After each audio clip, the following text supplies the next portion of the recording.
Mari kita berdoa.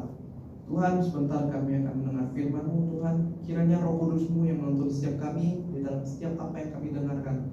Kiranya pemberitaan firman ini boleh menjadi rema dan iluminasi di dalam hidup kami, dan kami praktekkan sehingga kami boleh memuliakan nama Tuhan. Di dalam nama Tuhan Yesus kami berdoa. Amin. Shalom, selamat pagi saudara-saudara saya yang terkasih di dalam Tuhan. Shalom. Ada sukacita hari ini. Amin. Ada yang kecewa hari ini. Ada yang sukacita hari ini. Amin. Baik, karena kita semua sukacita, maka kita perlu belajar tentang hal ini. Saya akan membawakan tema pada khotbah hari ini, yaitu adalah mengenal keajaiban Tuhan atau memahami keajaiban Tuhan. Mari kita buka pembacaan firman kita di dalam Kejadian 1 ayat 1 sampai dengan ayat yang kelima. Saudara-saudara, hari ini kita harus memahami tentang kebesaran dan keajaiban ciptaan Tuhan. Melalui khotbah ini saya harap kita semua dapat memahami, dan kenapa kita memahami itu dan kita melakukan itu. Dan kita melakukan itu karena kita memahami betapa besar, betapa ajaib, dan betapa berkuasanya Tuhan kita di atas muka bumi. Maka dari itu kita akan baca, saya akan membacakan untuk kita semua Kejadian 1 ayat 1 sampai dengan 5 dengan judul perikop Allah menciptakan langit dan bumi serta isinya. Pada mulanya Allah menciptakan langit dan bumi. Bumi belum berbentuk dan kosong, gelap gulita menutupi samudera raya, dan roh Allah melayang-layang di atas permukaan air. Berfirmanlah Allah, jadilah terang, lalu terang itu jadi. Allah melihat bahwa terang itu baik, lalu dipisahkannya lah terang itu dari gelap. Dan Allah menamai terang itu siang, dan gelap itu malam. Jadilah petang dan jadilah pagi. Itulah hari pertama. Saudara-saudara, sebelum saya memasuki kebenaran atau inti dari firman Tuhan ini, ada satu pertanyaan untuk kita semua, yaitu apa yang dapat kita pelajari dari penciptaan langit dan bumi pada hari pertama. Dalam teks ini kita akan menjelajahi 3 poin utama yang menggambarkan keajaiban ciptaan Tuhan. Dan di dalam ini saya akan memberitahukan keajaiban ciptaan Tuhan dalam konteks pada hari pertama, yaitu penciptaan langit dan bumi. Jadi poin yang pertama adalah Allah sebagai pencipta yang maha kuasa. Kuasa Allah untuk mengatasi kekosongan. Kita bisa lihat di ayat pertama, bumi belum berbentuk dan kosong. Frasa berbentuk kosong ini merupakan terjemahan dari frasa Ibrani, yaitu tohu wabohu. Frasa ini muncul dari Yeremia 4 ayat 23, di mana Nabi Yeremia memperingatkan umatnya atau umat Israel bahwa pemberontakan terhadap Allah akan membawa kembalinya kegelapan dan kekacauan. Dan bisa diartikan adalah seakan-akan bumi belum diciptakan. Jadi teman-teman, ada satu ilustrasi. Coba teman-teman tutup mata semua. Apa yang teman-teman lihat? Nah, seperti itulah bumi sebelum Allah ada. Karena Allah sudah menciptakan kekosongan itu menjadi ada isinya, langit dan bumi. Karena kalau tidak ada Allah, semua ini adalah kosong dan kita tidak ada, teman-teman. Jadi roh Allah melayang-layang di atas permukaan air. Apa artinya di sini, teman-teman? Di ayat kedua, artinya adalah ruach Elohim. Ruach Elohim artinya bekerja. Roh Allah sedang bekerja. Jadi melayang-layang di sini bekerja, teman-teman. Roh Allah sedang bekerja untuk menciptakan kekosongan ini menjadi ada dan seutuhnya. Allah menciptakan dari yang tidak ada menjadi ada, teman-teman. Creatio ex nihilo. Oke, poin yang kedua adalah pemisahan terang dan gelap.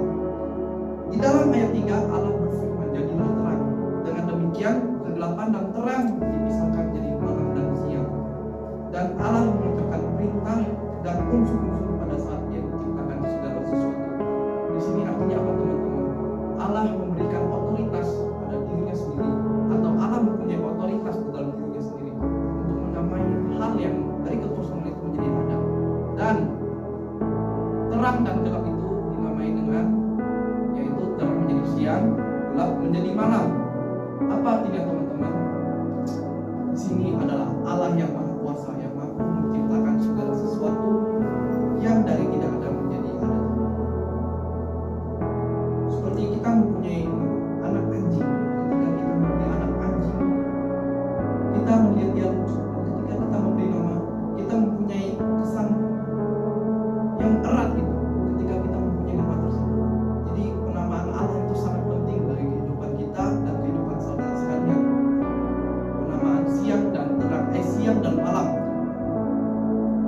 Seringkali tidak kita sadari teman-teman bahwa siang dan malam itu mungkin tidak kita sadari. Hal itu mungkin sepele tetapi jika kita perhatikan lebih benar lagi dalam ayat ini, Allah menamai segala sesuatu yang telah Dia ciptakan teman-teman. Maka dari itu penting kita memaknai setiap nama yang Allah berikan, setiap nama yang Allah ciptakan untuk kita teman-teman. Poin ketiga adalah pemberian nama oleh Allah, yaitu penentuan. Poin yang kedua yaitu pentingnya nama dalam ciptaan. Nama yang diberikan Allah ini adalah bagian dari proses penciptaannya dan mengabarkan otoritas Allah di dalam penciptaannya. Ini membuktikan bahwa setiap nama itu penting. Allah memberi nama untuk kita, Allah memberi nama kamu. Itu adalah proses dari bagian penciptaan. Melalui siapa? Melalui orang tua kita, teman-teman. Dan apa yang kita dapat pelajari daripada ketiga poin ini adalah bagaimana kita merenungkan dan mendalamkan apa arti penciptaan langit dan bumi pada hari yang pertama, dan bagaimana hal itu mengajar kita tentang Allah yang Maha Kuasa dan kebijaksanaan dalam menciptakan keindahan dunia ini. Bayangkan teman-teman, kita bangun pagi kita bisa melihat matahari yang cerah. Mungkin kita lihatnya dari gedung yang tinggi teman-teman, mungkin ada motor-motor mobil-mobil banyak asap, tetapi kita masih bisa melihat keindahan Allah yang Allah sudah ciptakan, yaitu apa? Nafas kita sudah diciptakan oleh Allah sendiri. Jika kita menghitung nafas kita atau kita menghitung oksigen kita adalah, saya sudah riset dari teman-teman, oke, jadi kita lihat satu hari adalah 60 juta. Jika 30 dikali 60 adalah 1,8 M. 1,8 M kali 12 bulan. Anggap saja engkau 60 tahun. Berapa saudara akan membayar hanya untuk nafas? Maka dari itu penting dari kita untuk memahami dan betapa bersyukurnya kita atas penciptaan Allah bagi sekitar kita, teman-teman. Ada amin saudara-saudara. Amin. Kita adalah ciptaan Allah. Amin. Amin. Maka dari itu pentingnya kita belajar dan memahami penciptaan Allah pada hari pertama. Kita patut bersyukur bahwa Allah kita adalah Allah yang Maha Kuasa. Aplikasinya bagi hidup kita adalah teruslah menjadi ciptaan Allah yang berguna, dan teruslah menjadi ciptaan Allah yang tetap seperti ini teman-teman. Jika kita mempunyai sesuatu atau kita mempunyai anak anjing atau peliharaan, pastinya peliharaan itu ingin dekat sama kita kan teman-teman. Maka dari itu Allah juga menciptakan kita agar kita dekat dengan Dia. Allah menciptakan kita untuk kita serupa dengan Dia.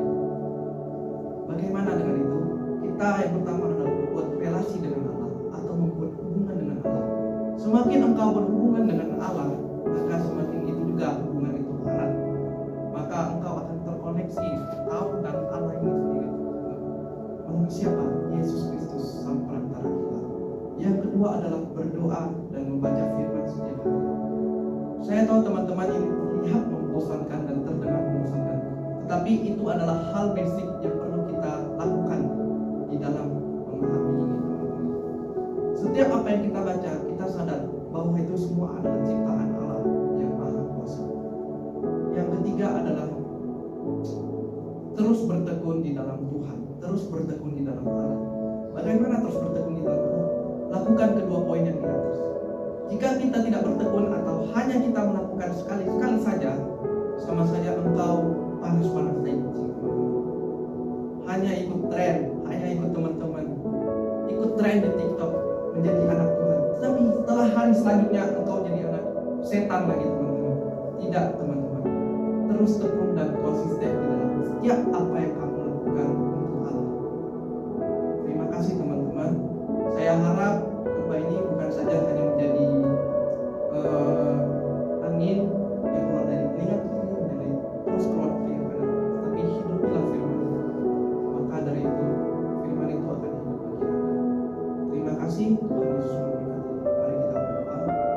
Tuhan, terima kasih karena kami boleh ada sebagai ciptaan yang mulia.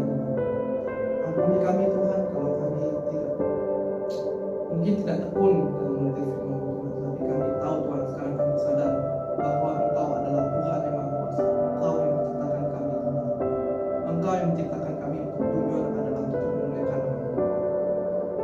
kami ingin